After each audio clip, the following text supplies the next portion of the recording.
Welcome to Samba Samba. Enjoy the video. You start by stopping activity so the problem is isolated.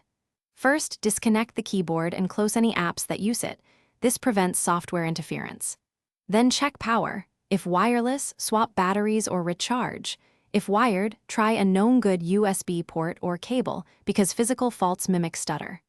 Once done, power cycle the keyboard and reboot the computer to clear transient states. Doing this first rules out the simple causes, so you can focus on deeper fixes. Next, you address software and firmware. Uninstall the keyboard driver cleanly, then reinstall the updated driver from the manufacturer or let the operating system apply its default driver. This clears driver-level corruption. After that, update the keyboard firmware with the vendor tool or put the device in DFU mode if supported, because firmware bugs cause repeat or dropped keystrokes.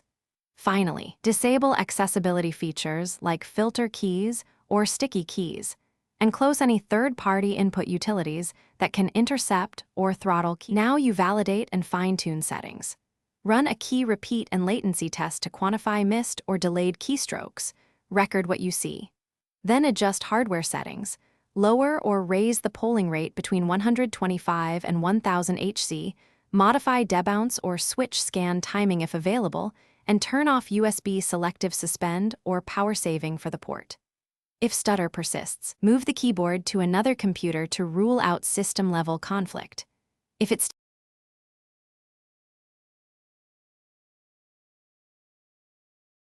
Thanks for watching.